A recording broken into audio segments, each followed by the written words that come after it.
Welcome back to Domino Theory, the podcast about politics, business, and media, often with a slant toward Asia. I'm Christian Whiton, joined as always by co host Mark Simon. For this episode, we're pleased to be joined from Moscow by Fyodor Lukyanov, the prominent Russian expert in foreign affairs, research director at the Valdai Discussion Club, editor in chief of the publication Russia and Global Affairs, and faculty member of the National Research University Higher School of Economics in Moscow. Fyodor can provide a unique and insightful view of how things look in Asia, Europe, and America from Russia, and how that differs from what our experts here perceive. But first, the lead in. How can President Donald Trump put America first in regard to Russia and Ukraine? It seems to be a question few are asking, even after this week's phone call between Trump and Russian President Vladimir Putin. For a lot of people in Washington opining about the Ukraine war, this question doesn't seem to matter much. On both left and right, since the war began just over 1,000 days ago, most pundits have been trying to outdo each other in sounding hawkish and calling for greater U.S. involvement, rather than explaining why the situation matters to Americans, if it does. Implausibly, they say the United States had to defend Ukraine in order to defend democracy. For example, Mitch McConnell, until recently the top Republican in the Senate, said, quote, helping a Democratic partner defend its sovereign territory against an unprovoked attack from a common enemy is obviously in America's interest, unquote. Obviously. No further explanation necessary, apparently. We'll overlook the reality that Ukraine isn't a democracy, doesn't respect freedom of speech or religion, tampers with American elections, and may have just assassinated a Ukrainian dissident after he dropped off his kids at the American school in Madrid, Spain. Imagine a government that wants to be part of NATO, shooting dead one of its political opponents with his kids nearby in a NATO country. But the experts say Ukraine is a democratic ally, obviously. From the beginning of the war, those same experts said that ever increasing sanctions on on Russia would work, but they didn't. They said Putin was supported by oligarchs and that seizing their yachts would cause them to force his hand. That didn't work. They said that a succession of U.S. provided weapon systems like HIMARS, ATACMS, Patriot anti missile batteries, M1 tanks, and F 16 fighters would be radical game changers. But they weren't. They said that Putin not moving his hands in an even interview meant that he was sick. Then they said that Putin moving his feet in an interview meant that he was sick. Ukraine's leader, Volodymyr Zelensky, said of Putin, quote, he will die soon, and that's a fact, and it will come to an end quote. But it hasn't, obviously. We can afford Zelensky some leeway to deliver a little bit of spin. He is the president of a country that is slowly losing territory in a war of attrition with a much larger power. But the experts back here populating cable TV and other media probably ought to have a little more actual expertise. They might perform better if they thought a little harder about vital American national interests. At least McConnell and his friends in the former Biden administration imagined that real American interests were at stake. They said that China was watching and that the failure of America to practically give Ukraine a blank check would encourage China, which most Americans see as our top adversary. My take has been that China is indeed watching, but it is more than happy to have the United States distracted by Ukraine. It isn't impressed, it's amused. Beijing will certainly pocket the lessons learned on the battlefield about drone warfare, but U.S. actions in Ukraine won't change whatever Beijing has in mind to do. Therefore, putting America first might mean canceling the blank check, using diplomacy to end the war, and turning over support for Ukraine to Europe, which, after all, has more people than we do and nearly as large of an economy. Putting America first also means reestablishing some sort of modus vivendi with Russia. The Russians I've spoken with don't particularly cherish dependency on China any more than Americans do. And keeping Beijing and Moscow apart ought to be a top U.S. goal. Richard Nixon's opening to China, which was largely about isolating the Soviet Union in the Cold War. Today, we should do the opposite, engaging Russia, if not to isolate China, then at least to cause some sleepless nights in Beijing. To the dismay of Europeans and hawks in the Washington Uniparty, Trump has attempted diplomacy. Both the Ukrainians and the Russians think he is asking too much and promising too little, but at least he is trying. Left-wing Bloomberg News snidely reported the snide comments of European officials, writing that, quote, on a call last Friday, German Chancellor Friedrich Merz, France France's Emmanuel Macron and the UK's Keir Starmer tried to make it clear to Trump that Putin has been stringing him along. They are hoping that Trump will realize that he risks looking like a loser if he forces a bad deal on Ukraine, end quote. Certainly those men know a lot about looking like losers, but they might consider a third option between their endless war and Washington forcing a deal on Kiev. Earlier this week, Trump said, quote, "I think something's going to happen. And if it doesn't, I just back away and they're going to have to keep going. This is a European situation. It should have remained a European situation," end quote.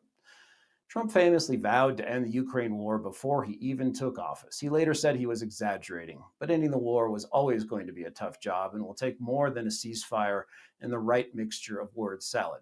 As a cynical friend of mine observed, the Russians are playing chess and the Americans are playing Twister. Prolonged war would be an unfortunate outcome since it would prolong killing. Even if Trump does not resume Biden levels of support for Ukraine, and he won't, it could mean continued U.S. sanctions on Russia that raise the price of energy for Americans and push Russia closer to China and Iran.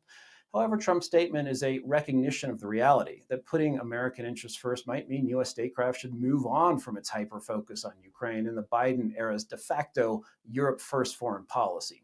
Who knows if Trump would then be willing to set aside the war to explore areas of cooperation with Russia, or if Moscow would even be willing to talk about much if Washington is still selling or giving arms to Ukraine and furnishing it with targeting information and other intelligence. A peace deal would be better, but as is so often the case in wars that always seem to last longer than expected, the fighting may have to go on in Ukraine. And Trump will have to decide to what degree he wants his second term's foreign policy to be dominated by the Ukraine war. And that's the lead-in. We're happy to welcome Fyodor Lukyanov to the program. Mark, do you have a first question for Fyodor? Well, first of all, thanks for joining us. I'm just going to ask the very basic question. What do you think Putin is thinking now about a peace deal with the Ukrainians? Yeah, first of all, thank you for this invitation. That's a very, very big honor to me to be with you.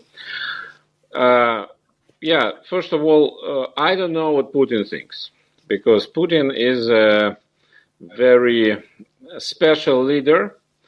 On the one hand, he is extremely consistent.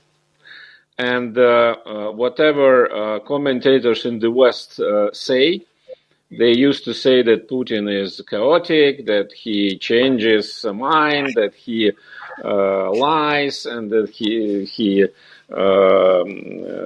never says truth, and so. That's not correct, because if we take this episode, the war episode with Ukraine, if you take the whole period, starting from not just the beginning of the military operation, but even before, in December 2021, when Putin ordered foreign ministry to issue a memorandum with the list of demands to the West about security in Europe, starting from that, and then throughout the whole period until today, actually nothing changed. Same package, same setup of conditions which Putin wants the West to take into account. Wording changed, because we started 2 days before the war. He started with this big statement with formulas which were not exactly clear to many people, including myself, about denazification, demilitarization, and so on, quite vague. But now we know the explanation, the change of nature of Ukrainian political system, limitations on Ukrainian military capacity, and military non-intervention by NATO and Western countries inside the sphere which Russia believes is important for its security. And that's it, that never changed. And when the Istanbul process, the initial Istanbul process, started in February-March 22, actually they discussed exactly those issues, and they discussed relatively productively those issues. and then it was interrupted and disrupted by some outside forces. And then I must say that, again, Putin was very consistent and Russian officials were very consistent. They said many times at different occasions that all cards are on the table, all demands are on the table. We will discuss it again and again, over and over again, but each next time situation will be worse for Ukraine. And that sounded a little bit arrogant 22. It sounds pretty credible now. And when now Russian delegation in Istanbul says exactly the same as then, but now we have this territorial issue, which was not that severe 3 years ago. But it is exactly what Putin said, that if you doesn't want to discuss it today, you will discuss it later, but under worse conditions. So sorry for this long expose. Coming back to the question, I think that Putin is very much serious about what Russian official position says. That's more or less what Russia wants to achieve. That's it. Well, Fyodor, what you scope out is, I think, something that's been consistent throughout this conflict, but also it leaves us where we are today, which is that there's not an imminent deal, that there still are very hardened positions on all sides. As I mentioned in the lead-in, President Trump said he would solve this before he even took office during his transition, and I think has discovered that that's not so easy to do that. One question with people still at loggerheads, and assuming there's no long-term peace deal with Ukraine, do you think Moscow and Washington can discuss other matters of consequences? I mean, Trump probably was just making another tactical move when he said basically, hey, we may just leave this to go on and the Europeans can deal with this and we'll move on. But I'm just curious if you think that Russia is in a place where it can discuss things. I mean, assuming the U.S. side is, that you can discuss things with Americans outside of Ukraine, or if just as long as the war goes on and as long as the U.S. is supporting Ukraine to one degree or another, that's very difficult. Yeah, that's a very important issue, important question. It depends on what it would mean, what Trump means when he says that United States will walk away. Because walking away might mean total disengagement. It's not my business. You guys, you might kill each other as long as you believe it's necessary. Not my business. I go to other issues. I don't want to have anything to do with this war. If it means that disengagement includes both diplomatic and political efforts and military support to Ukraine, then, to put it bluntly, Russia is fine. Because without American support, and this support still now is very significant when it comes to intelligence and several issues, without this support, Ukraine will have a much tougher time. And for Russia, it's fine. In this case, I think for Russia, it's absolutely okay to discuss whatever United States would like to discuss, other issues, be it Middle East, be it Iran, be it Arctic economic cooperation, whatever. Why not? We bypass Ukraine and we do it. This is the difference, because when previous administration indicated sometimes that probably we need to discuss with Russian, not frequently, but a couple of times it sounded a little bit. We can discuss, for example, nuclear arms with Russia, disregarding what is happening in Ukraine. And then Russian response was no. First Ukraine, and then anything else. But that was because we were in the situation of the de facto proxy war with the United States. If Americans will withdraw, why not?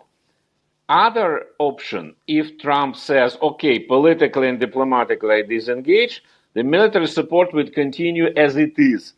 That's a little bit more troublesome, but I think still, if it is no increase of support, probably it's doable, still doable with other discussions. I would say I would agree with you. I'll tell you a quick story. One time, Xi Jinping asked Donald Trump in his first term, why do you're supporting Taiwan so much? Why are you supporting Taiwan? And Trump just looked at it. And this is John Bolton told everybody. Trump just looked at Xi Jinping and said, they're a very good customer. So my point being is, honest. He's honest. My point being is, I think one of the big complaints from the Europeans is not that the U.S. will not sell weapons. I'll be honest with you, I don't see what Trump not doing that. I think, first of all, just the weapons industry in the U.S. will, pressure on Congress will be significant. But I just don't see him doing it. It's not in his nature. But by the same token, the real reason the Europeans are so upset is because basically Trump's going to say, you're buying my weapons. In other words, it's not coming. $60 billion grants aren't coming anymore. So that could slow it down a bit. But let me ask you, in the areas, and I think there's going to be significant disagreement. I'm old enough to have followed Putin from the day, his days on running up and things like that coming up. And I tend to agree with you. I don't think there's much change in Vladimir Putin. He is what he is. And like a lot of guys like him, they tell you what they're going to do, and you can go off and play your imaginary games thinking what he means, but actually he means what he means. He doesn't have that. He doesn't have that gene in him that's all that sophisticated, is my point. I don't mean that in a negative sense. I just mean he doesn't feel the need. But my question to you is like, what areas, in other words, if we start to say, okay, these are the areas we need to work with the Russians on, and Ukraine is not the be all to end all. What are the areas that come for? Is it Islamic terrorism? Is it drugs? What is it what are the areas that the Russians would be interested in? In other words, if you said, okay, you're going to do something with us, what would the Russians bite on? Islamic terrorism, yes, but let us be realistic. Is it such a big issue in the international agenda just now? No, it's not. We see a lot of troubles everywhere connected to this, but it's completely different from what we had, say, 15, 20, 25 years ago. And I think that interaction between security services should be resumed, because that's what both sides need. We know that previously, unfortunately not on the regular basis, but we remember a couple of episodes of pretty useful exchange of information. Americans gave something to Russians, and Russians gave something to Americans, which helped to discover some terror threats. But in general, I don't see it a big possibility, a big chance for this issue to become, so to say, a leitmotif in our cooperation, as some people envisaged 20 years ago. I can imagine that the Middle East might be a much more productive area. Not because interests coincide, certainly not. On many areas and on many issues, it's not the same. We are not on the same page. But those interests are not necessarily contradicting each other. Russia might be pretty flexible when it comes to the whole package of issues connected to Israel, Palestine, Syria, Iran. All this is a conglomerate of different but interrelated topics, each of which is extremely difficult and pretty dangerous. But I don't see a huge confrontation on this. And again, if United States will not be on the other side in Ukrainian situation, it does mean Americans need to be on the Russian side, but at least neutral or distant. Then I think that Middle East is not that high priority for Russia that it would require to be totally without compromise and, so to say, struggle for interest against Americans, whatever happens. So that, I think it's this negotiable, and some things might be doable.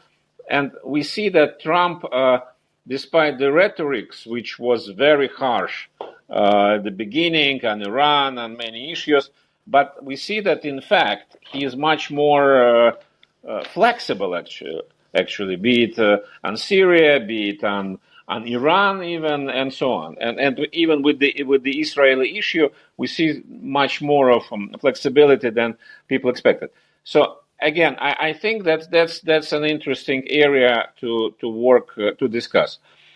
Arctic, which is so interesting for Trump, based on what we saw about Canada, about Greenland, and so, I think again, actually, there is not such a huge discrepancy between Russia and the United States.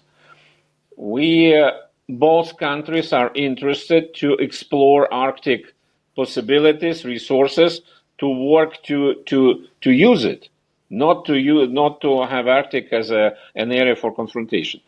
It's not easy because there's no trust there, and we have, unfortunately, a legacy of decades of very severe controversy. But still, I think it's doable. So, in terms of regions, I think those two regions might be on the agenda. Fyodor, one thing I've been critical of the Biden administration for was basically what I called a Europe first foreign policy. And you saw this with just the amount of attention that President Biden gave to Europe, the amount of emphasis he put on the G7, which originally was sort of a gab fest get together in the late 1970s after economic crisis of countries that were democratic and had money. It's turned into something else now, I think. And I think Trump has changed that. And we just saw this on his trip to the Middle East, how much emphasis he puts on that. We see with the trade agreements coming together that there's a focus on China, Japan, Taiwan, Korea, also the UK, but not a huge rush to get to yes with Europe. So I think in the United States, we're seeing something which I want. So maybe I'm just sort of dreaming here, but there are some signs of a decision or a acceptance of a shift from Europe to Asia and the Middle East is our focus. And in some of the discussions I've had with Russians, which granted have not been numerous, but a few discussions over the past several months, it seems like there actually is, first of all, recognition that Europe is not going to be as accommodating or willing to discuss things as the United States. And that they're going to be very unwilling to drop sanctions, even if the fighting in Ukraine comes to an end. And basically, I seem to detect almost a willingness to divorce from Europe and really try and focus elsewhere in the world, which would be a change. I mean, I think the U.S. perception of the Russian elite, certainly in Moscow and St. Petersburg, was that it was very interested in Europe, wanted to do business there, wanted to travel there, wanted to send kids to school there. So I guess, long question, try to make it short here let me try and make my question short, which is Russia ready for a divorce from Europe and a focus elsewhere? Russia was not at all ready for a divorce with Europe, but Europe decided to divorce from Russia. And that happened overnight, 2022. That was extremely painful, and I must say, unexpected on this side. I remember some speculations among people who allegedly had to do with this decision making about Ukrainian operation, and the expectation was that, of course, relationship with European Union will deteriorate sharply and very significantly for a short period. Because no one here, almost no one, could imagine that Europe would act in such a destructive way for itself, economically devastating, cutting economic ties, which were mostly favorable for Europe, even more favorable for Europe than for Russia. But they did it for reasons which we can discuss. And that was, I would say that was a shock for many people here, but that was 3.5 years ago. And now, willingly or unwillingly, but people got used to that Europe is economically, culturally, and in many regards, Europe is not with us, and we are not with Europe. I wouldn't say everybody is happy about that, but it's fact of life. As for U.S. and Russia vis-a-vis U.S. vis-a-vis Europe and Russia vis-a-vis Europe, I think there is one very interesting new circumstance which is unique, which has never happened before, for absolutely different reasons. But both United States and Russia, now and probably later for the future, are not interested in keeping European integration going. European integration as a very unique phenomenon, which for quite a long period was considered both in Washington and Moscow as something positive for them. For United States for one reason, for Russia for another reason, but both big partners of Europeans, they believe that European integration, European Union, deepening, widening of integration might be good for us, for Russia and for the United States. Now, again, for different reasons, completely different reasons, but both Americans and Russians came to conclusion that actually it would be much more comfortable and efficient to deal with particular European countries, Germany, France, Britain, Poland, whoever, Slovakia, any, but not with the European institutions and the European Union as a big institution. And I think it is a huge change. This is not because of war with Ukraine. This is because of changing nature of the European integration, which is now something different than it was, say, 25 years ago. Changing nature of Russia, changing nature of the United States, and completely changing nature of the whole international system. And in this new system, European Union, this integrated entity, is, I would say, is not an asset anymore for us, for you, and maybe even for Europeans. It's not an asset, it's a liability anymore. I would tend to agree with you heavily. I've always been a believer, largely not on my own idea, but of Bob Mundell, the father of the euro, who actually I knew. I'd call Bob a friend before he passed away.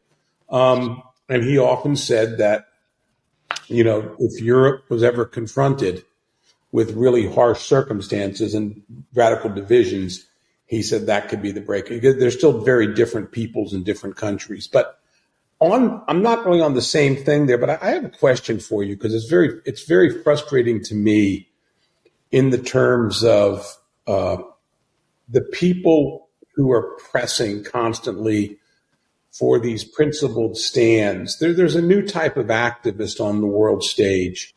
And in other words, it tends to, the old saying we used to have in America is, not to be crude, Christian, you can zip up that, is writing checks with your mouth that somebody else has to cash with their ass.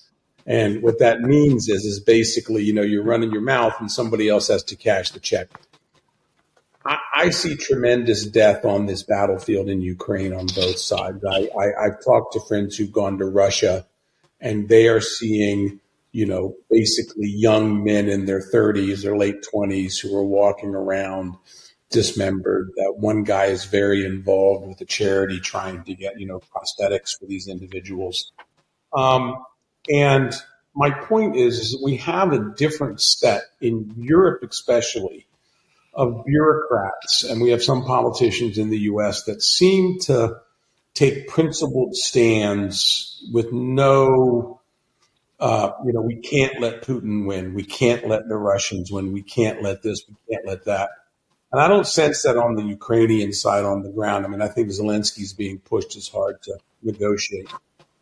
Is there a reason to have what I would call a track two, like we have with the Chinese? The Americans have, we're basically, the Americans are a lot closer to getting into a fight with the Chinese, in my book, than we are with the Russians. Is there a reason that there shouldn't be a track two? In America, we have these groups that go to sit with the Chinese and have these long discussions and these long talks.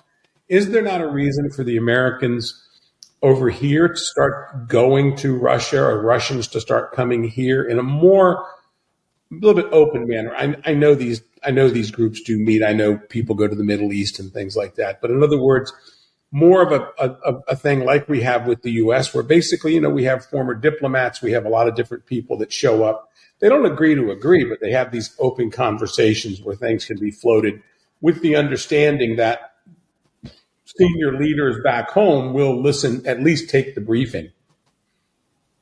Do you think that's possible?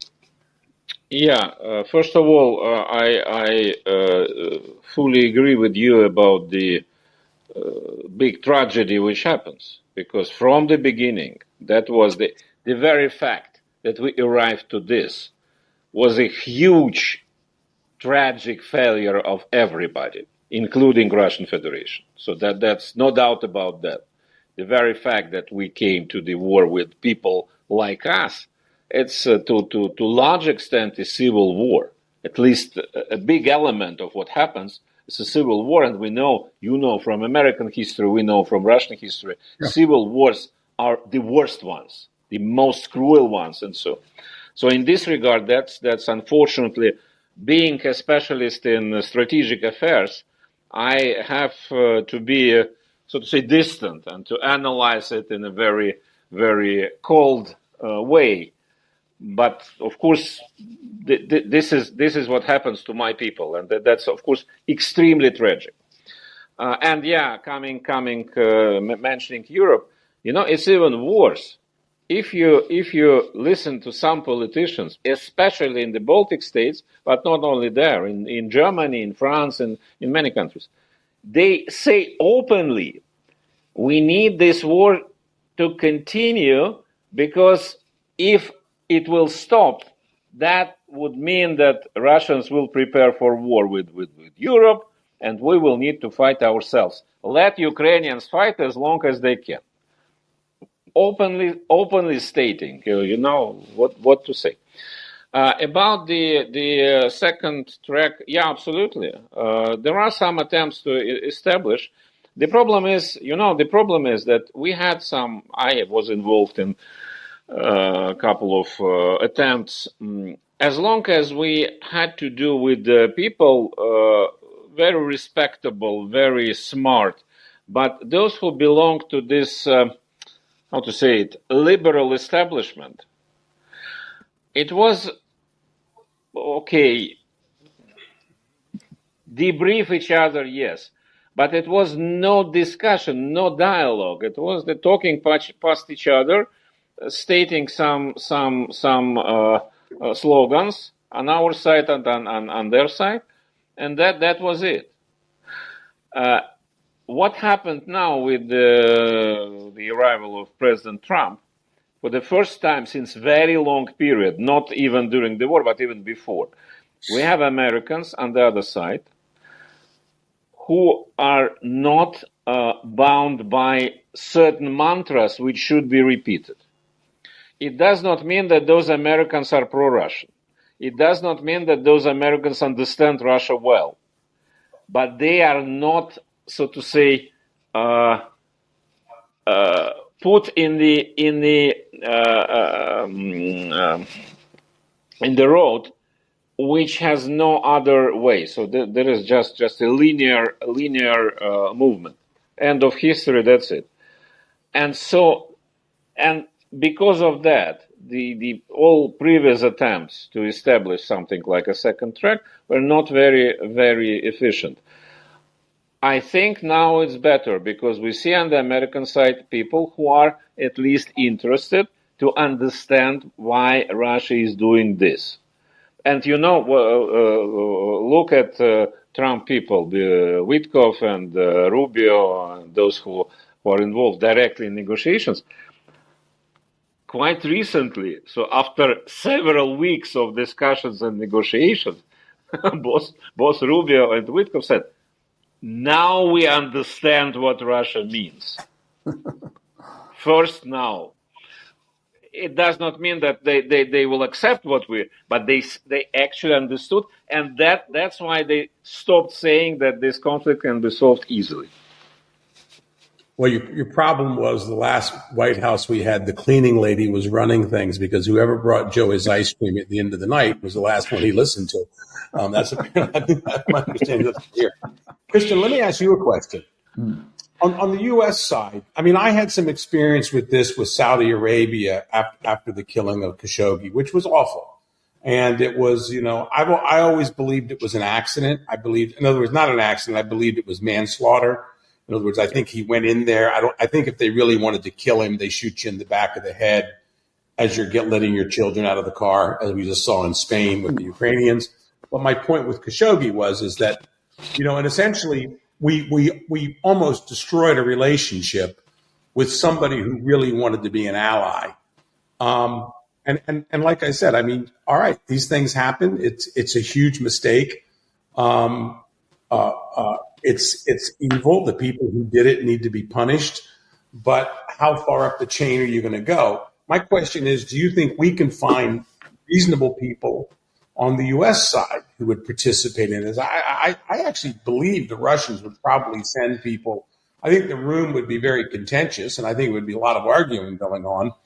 But can we send people over here that, we always have to have a bipartisan group? Could we find people that could go over that probably would be able to deal with the Russians from a U.S. perspective? And it would probably be, I hate to say it, it'd probably be some of the gentlemen of my era, the Cold War guys, Yeah, Fyodor, let me jump in and then I'll bounce you. I think, Fyodor, I really appreciate what you said, that so many people who just want to take an independent view of what's going on or said, oh, you're using Putin's talking points and are instantly demonized. And you're right, too. I don't want to excuse or support the commencement of hostilities. But what passed for diplomacy at the beginning of the conflict wasn't actually any sort of interaction or attempt to find a middle ground or understand the other side. It was basically repeatedly stating again and again and again the U.S. position or the European position. So, Mark, to answer your question, yes, I think there are people who would be willing to, speak realistically. I think it's important. I've heard from senior U.S. officials that they're sort of surprised to the extent that there isn't any of that track 1 or track 2 or track 1.5, discussions between either officials in office or officials out of office or media or public intellectuals who have some background in this issue. It's interesting. We may actually talk less to the Russians now than during the Brezhnev era. It's gotten that bad. So turning it around, I think, would be useful. Just to finish your question, Mark, are there people who would do this in and out of government? Yes, but they sort of have to be at the top and at the vanguard of the new right. There are people in government who are still, unabashedly pro-American, tough negotiators, but like Michael Anton at the State Department or Andrew Peake at the National Security Council, and Fyodor, you mentioned Rubio and Witkoff, who are, I think, willing, if not to forget the past, willing to try and be pragmatic. But the path forward is a little bit hard. Fyodor, is that sort of your take on the situation too? Well, I am absolutely sure that there are plenty of American specialists, officials, non-officials who might be interested and very insightful to participate in this kind of talks. Of course, no one says that it will be easy. Of course, on this side, on the Russian side, you will not find you will find all possible kinds of people, including those who have, how to put it elegantly, very strange views on the United States. Because the maybe Russia is the last country which believes in American almighty and believes that whatever Americans do, it's extremely deeply thought conspiracy or something, and Americans are much more clever than anybody could believe. Yeah. I guess it's a little bit exaggerated, but people believe, and You can see a lot here. yeah, and that is the problem with the mutual reading, so to say, mutual understanding. Same on the same on the American side, on the European side, especially when I hear about how efficient Putin is in destroying democracy worldwide. I'm proud. I'm really proud to hear it. I don't believe it, but it would be great if he could. Anyway, of course, I think that this current situation. Of course, we are now in some kind of turning point. It depends on what happens in the next couple of weeks, probably. If we will be able to start to walk away from this crisis, I don't mean Trump only, but Russia as well. I think that the new agenda, completely new agenda, will be needed, because one of troubles with previous people, administrations, and experts was that we tried to recycle the same agenda for decades, which didn't work. And now we need something else. Fortunately, the whole world is changing. So now it's no need to convince anybody that we need new approaches. I think everybody understands that. If speaking of those new approaches, we talk a lot on this program about Asia. In some of those few talks I've had with Russians, I think there is a concern about the same concern that Americans have about China becoming too prominent in the economy. No one wants to be beholden to China, really anywhere in the world, I don't think. Maybe in Cambodia, but that's about it.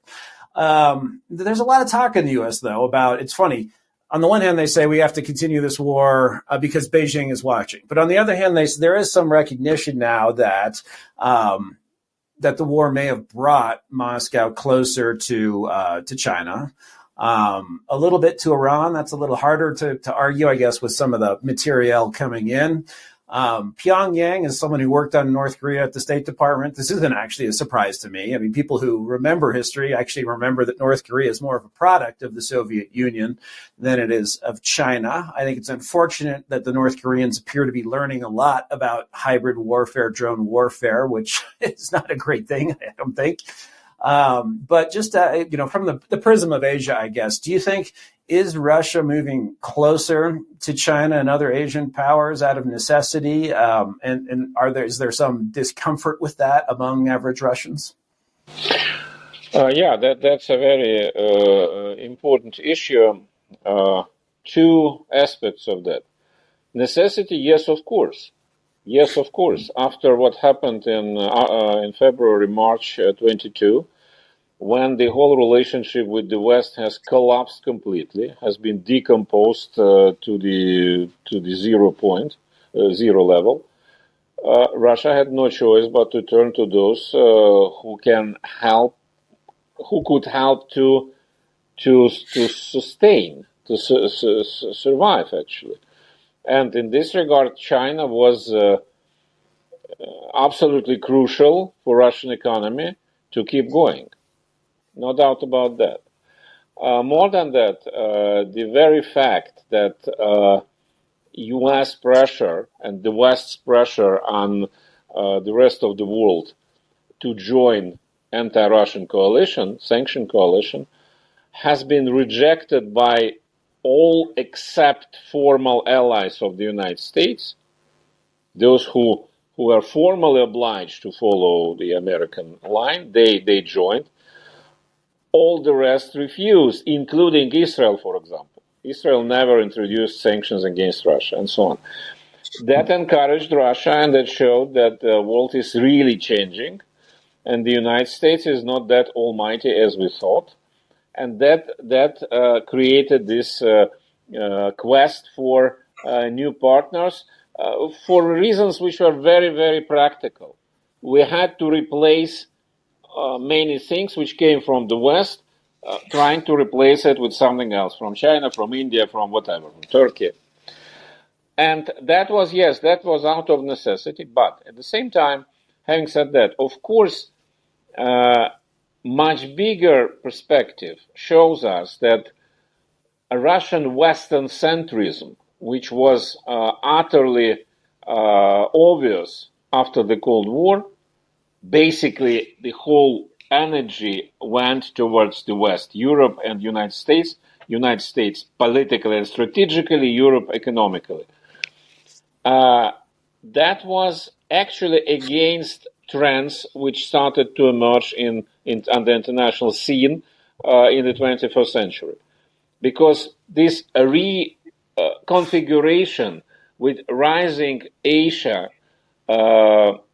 growing importance of Asia in any regards, that was not because of Russian conflict or Russian friendship with the West. That was an objective trend, by the way, caused by globalization, because globalization helped and Americans helped those countries to get much more successful. And in this regard, what happened was out of necessity, but that was that push, that stimulus, impetus for Russia to finally start to reconsider priorities, not only because the conflict of the West, but because of the changing environment.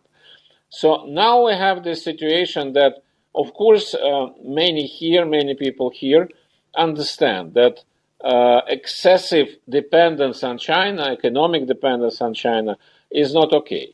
It should be counterbalanced. And in this regard, a relationship with the West would be very, very useful and very sound for Russian economy, for Russian positioning in the world. And that's why I think that when President Trump is saying that America has a huge potential for economic cooperation with Russia, that's very right thing to say. Frankly, I doubt that this potential is that huge, but it is some. And that's very important. And I think that Trump himself or people around him, they understand that it's no way to cut Russia from China. That would be, for Russia, it would be totally crazy to do, just to say now bye-bye, we will work with Americans. But to widen space for everybody, for Russia, for China, for America, and give more options to consider, that would be very, very right for everybody, for all. Let me. I know we're getting ready to wrap up here. Let me just ask you real quickly. Russia and China have that border up in Vladivostok. We used to talk about the Remura River and all those things. Is there much worry?